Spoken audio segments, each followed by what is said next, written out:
Greetings and salutations, everybody. I'm TapPlaysGames. In today's video, we're going to be covering the Activision cease and desist letters they've been sending out. This is the first episode of something I like to call Tap Rants. It's something that I'm going to be making from time to time. It's almost sort of a prototype for potentially a future podcast, but we haven't gotten that far yet. And basically, I'm just going to be talking about shit that pisses me off. That's simple. I don't really care about, sounding formal, sounding like bullet points and all that nonsense. I'll save that for like a structured game review or something. This is just me ranting about things that make me mad, things that bother me. And right now, the Activision cease and desist letters are bothering me. So, without further ado, let's get into it. If you guys have not been following, in the last week or so, Call of Duty Activision has sent out cease and desist letters to the SM2 project and the XLABS project. I'm going to go ahead and read a little article just briefly summarizing it, and then we'll get into it. This article is from shacknews.com. I'll post a link in the description. Call of Duty franchise has gone through several reinventions over the course of its 20-year history. While the modern games still sell gangbusters and post astronomical player counts, there is a pocket of the fan base that yearns for the classic COD experience of a bygone era. It's what inspired the XLABS project, which sought to restore games like Call of Duty Ghosts and Black Ops 3. However, the project has been forced to shut down after a cease and desist from Activision. The XLAB project made the unfortunate announcement to its players in a tweet this week. Today, we have received a cease and desist letter on behalf of Activision Publishing in relation to the XLABS project. We are complying with this order and shutting down all operations permanently. Thank you for your support over the years. XLABS was a fan-created mod that restored COD games such as Modern Warfare 2, Ghosts, and Black Ops 3 with dedicated servers and anti-cheat software. While these games are still available and playable through modern consoles and PC storefronts, they become rife with hackers and modders, putting player security at risk. It's something the community has pleaded with Activision to address over the years. We don't have the fine details from Activision's cease and desist letter, but with the XLABS project using the company's IP, the publisher was likely well within its legal right to shut it down. It's an unfortunate loss for COD fans, especially after the SM2 mod was shut down less than a week prior. As for what comes next, the Call of Duty franchise proper is rumored to return to the Modern Warfare series with its next installment. With Activision actively seeking out and shutting down fan projects related to the franchise, fans are likely hoping to see some official support for the classic COD games at some point in the future.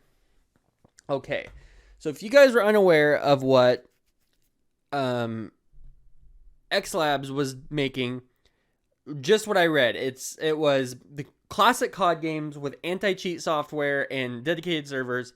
Some examples of this are IW4X, which was Modern Warfare 2. That was the Modern Warfare 2 mod. And if you go to YouTube channel Fortunate, he's a Call of Duty YouTuber. His whole channel was just him destroying on IW4X, playing Modern Warfare 2. Editing Tyler here. In this part of the little mini podcast I did, I said that Plutonium was owned by XLabs. It was just like the Treyarch half, and then the IW4X and 6X was like the Infinity Ward half. That was false. I'm just cutting it out and putting this in. Plutonium still exists. Plutonium hasn't been taken down yet. It is its own thing. I thought it was a part of XLabs, but it's not. It's just a whole separate thing. So we're looking at XLabs is gone, SM2 is gone, and Plutonium's still alive, so you can still play those Treyarch games, but I'm guessing it won't be for long. But anyways, I just wanted to clear that up, because otherwise there would have been a weird edit. Back to the show. And then we have the SM2 mod, which was a whole different group of people, a whole different thing. And what SM2 was essentially what Call of Duty, what Activision made in China. I don't know if you guys are aware, this is like years old at this point. There's a version of Call of Duty that's essentially like all the guns, a bunch of maps, a bunch of kill streaks, everything mashed into one, and it's free to play. And it's basically probably the best version of Call of Duty that exists, but it's only in China. And essentially that's what SM2 was sort of trying to make. It was like a bunch of different guns, maps, kill streaks, whatever, from all the years, like mashed into one game. SM2 hadn't come out yet. SM2 was, I don't know if the SM2 had a release date, but IW4X was something I played, I don't know, probably maybe 8 months ago or so. And then I kind of stopped, and it's been on the back of my head thinking, oh, I got to get back on there. I got to get back on there. I got to get back on there. I mean, you could run around with the Spaz 12 from Modern Warfare 2 on Nuketown from Black Ops 1. It was sick. Anyways, it's all gone now. The cease and desist letters have come out. Plutonium has not been ceased and desisted yet, but we can only surmise that it's going to happen soon here. And it's a shame because, you know, we've been asking Activision for years and years and years to do something about the hackers in their game. And they have not. As soon as there was some verses from the Quran or whatever that was posted on a picture frame in a bathroom of favela, they patched Modern Warfare 2 just like that. And this was like maybe 2016. Modern Warfare 2 had already been long gone. And they went back and patched that game because there was some, I think, like I said, it was some verses from the Quran or something that were like on a picture frame in the bathroom, which is like against their religion to have anything with the Quran in a bathroom. So anyways, the reason I bring that up is because obviously Call of Duty can patch these old games. They just don't want to. They don't care. And they've shown time and time again that they don't care. Now, in 2017, I bought an Xbox 360, even though I've always been like more of a PlayStation gamer. It was my first 360 I ever bought, and I only bought it because I could play Modern Warfare 2, and it was way less hacked on Xbox even today than it is on PlayStation 3. So I've been trying to skirt around the hackers for years. This is not nothing new to me. This is, you know, I've been trying to skirt around this whole thing for years because I love Modern Warfare 2. It's my favorite Call of Duty game ever. Probably top 3 favorite game I've ever played. And so me personally, this hits me hard because IW4X, I did not play it nearly enough, and I'm pissed at myself for it, but that was my way to get my Call of Duty fix without having to hook up the Xbox and run into hackers every once in a while and it be a complete mess. So where do we stand now? Well, Activision sent out cease and desist letters to XLABS for IW4X, IW6X, all that. And so obviously Plutonium's probably next. SM2, that project had a lot of developers, a lot of people working their ass off on it. That's history. Why are they sending out these cease and desist letters? Well, Modern Warfare 3 is coming out this upcoming whatever, who cares? And I think that Activision may actually have seen SM2 specifically as a threat because of the...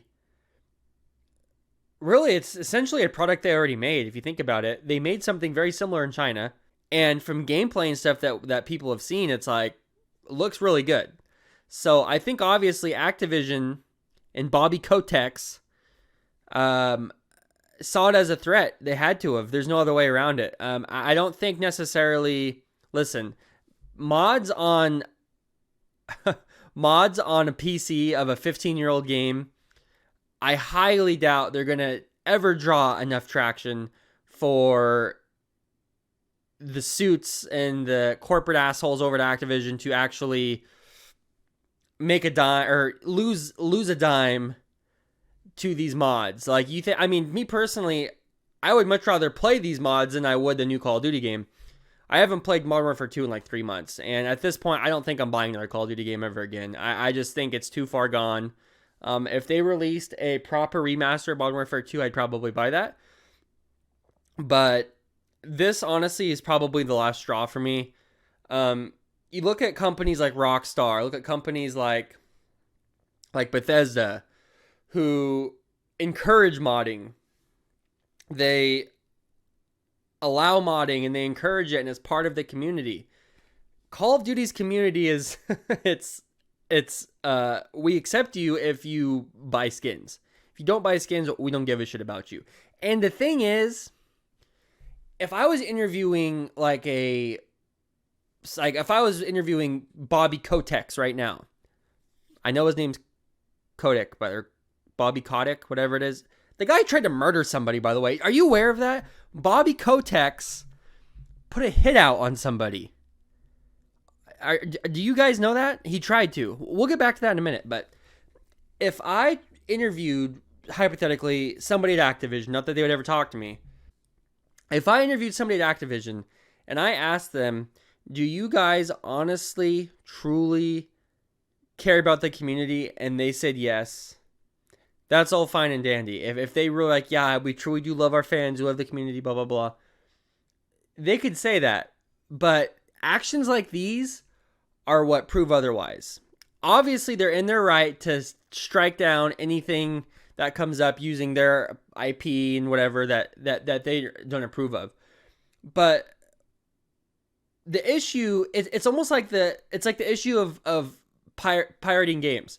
For example, there are some people that truly think you shouldn't emulate games. You shouldn't pirate games. Although I don't think it's illegal to download a ROM of a game if you own the game.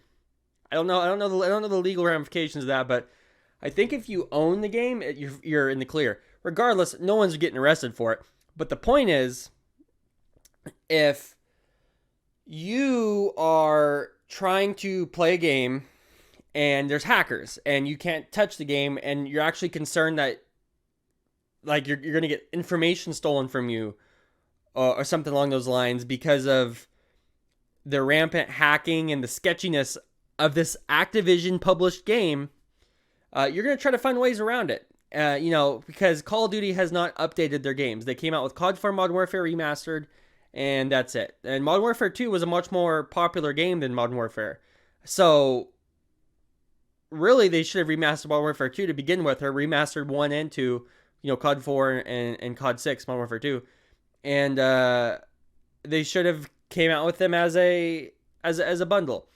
But instead, we're in a situation here where they don't want to update their games, fix their games for the old community. And they just basically want to shut down now any ability to focus on anything. Like if you want your Call of Duty fix, you either have to go play on these servers where nobody's playing except hackers, or you need to play the new game and start spending money on our Battle Pass. That's what it's come to. And you can't tell me that you care about the community because you obviously don't, because things like this show that you don't. I don't give a shit what you say. It doesn't matter. It's the actions that speak. And right now, the actions show that they don't give a shit.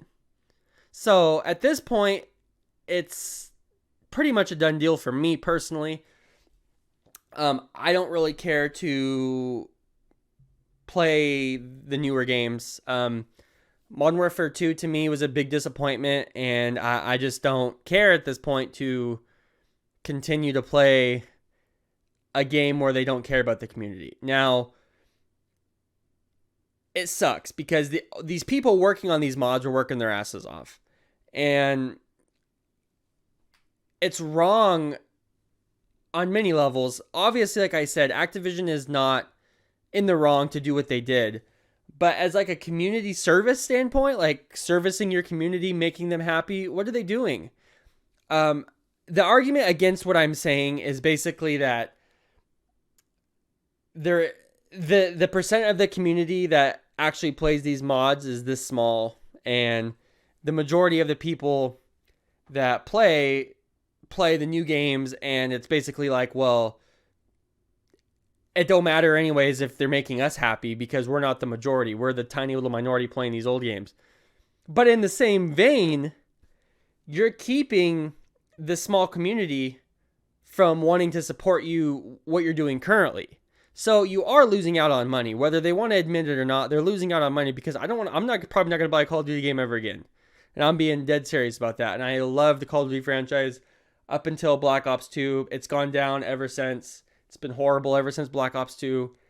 I skipped Infinite Warfare. I don't remember what other games I skipped, but I pretty much stopped playing Call of Duty games, or played them very rarely. I started getting to the same cycle as everybody else, where I play it for once a year for a few months, and then I hate it and I stop. But I was one of the last ones holding out. I mean, up until I think Black Ops 3, Advanced Warfare, I was personally trying to play the games and enjoy them. But once Infinite Warfare came out, I was done. I mean, I played COD 4 Remastered, but I didn't play Infinite Warfare. And it's just a joke all around, guys. It's a complete joke.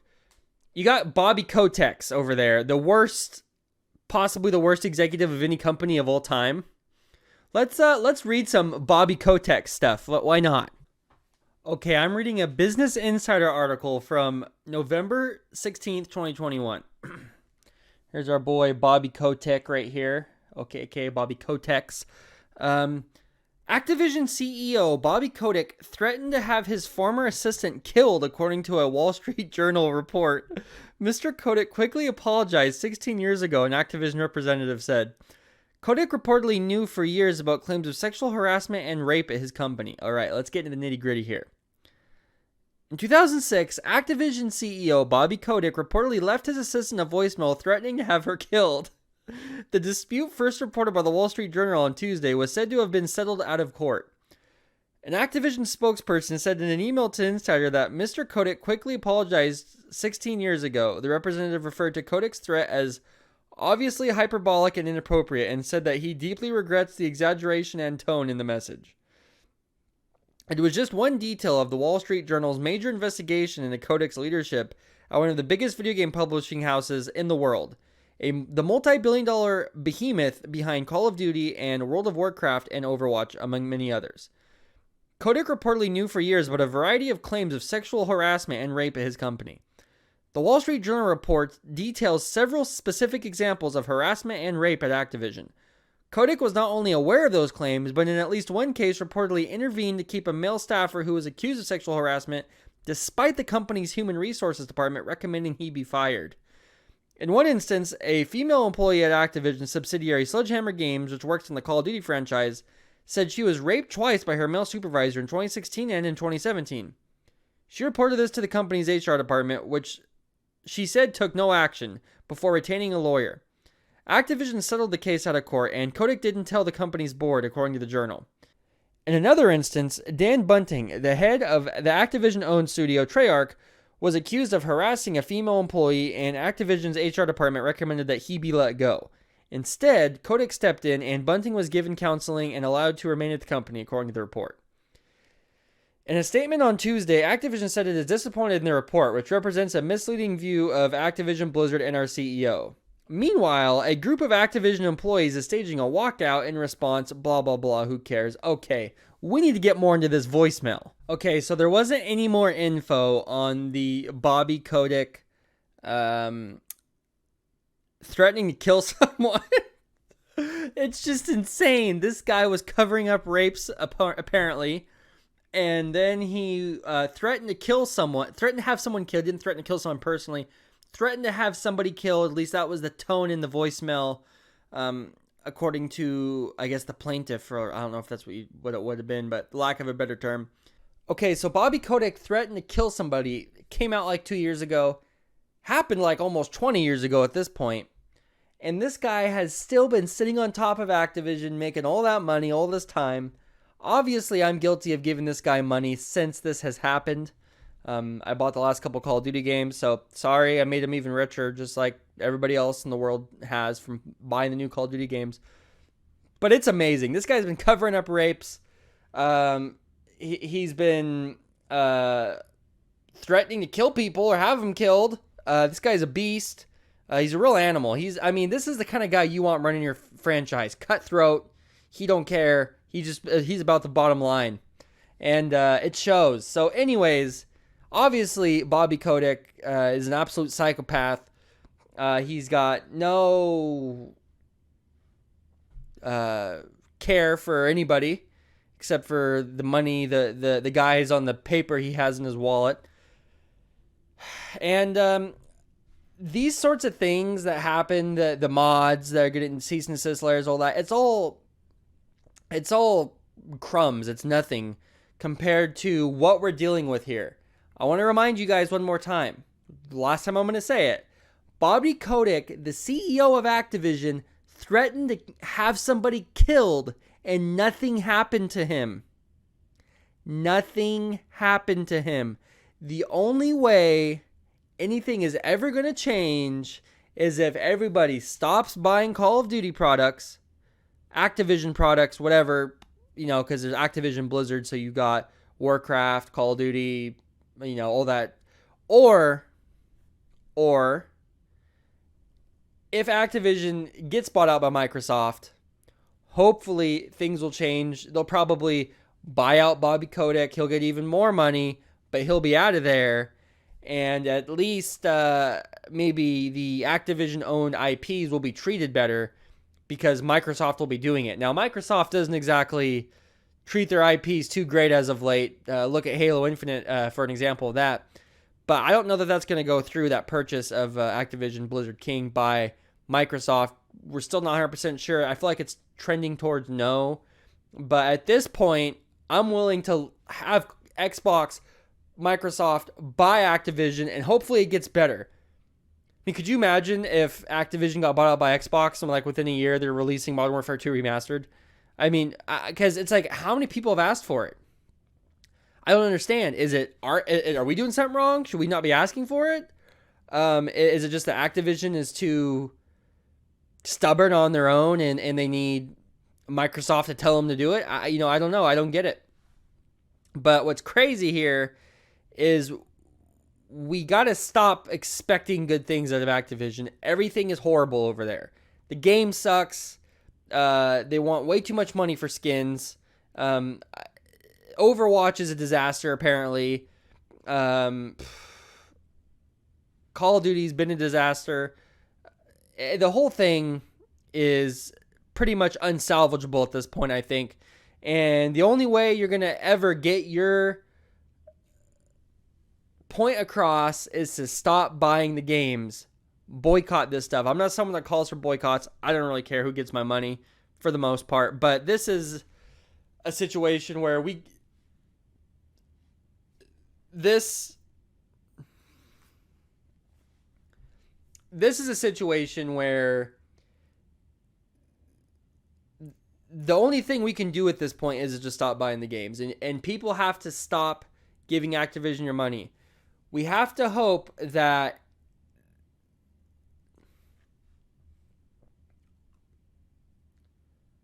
at this point, what we have to do together as a community, look at it like this. Activision thinks that these mods are probably nothing and that it's such a small percentage of the community that even care about the mods that if they just get rid of the mods, it'll be an outrage for a week and then nothing will happen. And that's probably what's going to happen. But let's show them that these little mods that they just got rid of that they thought would amount to nothing. Let's grow this and let's build it and let's make it to where they're gonna wish they wouldn't have touched the mods and they just would have let it go. I know this is a tough task, especially for someone that has like a very small following like me, but it's something that needs to be done as a community because at this point, Activision is a joke, Call of Duty is a joke, Blizzard's a joke, King is a joke, the whole operation is a joke. Bobby Kotick threatened to have someone killed, and he got off free for it. Just got off clean. So at this point, anything and everything is on the table. If Bobby Kotick can threaten to have people killed, I could possibly threaten to have... No, I'm not going to go there. Anyways, that's it, guys. That's the Tap Rant. Thank you guys for watching. Comment down below and let me know your opinions on the cease and desist letters from Activision. And I'll talk to you guys in the next one. Thank you for watching. Bye-bye.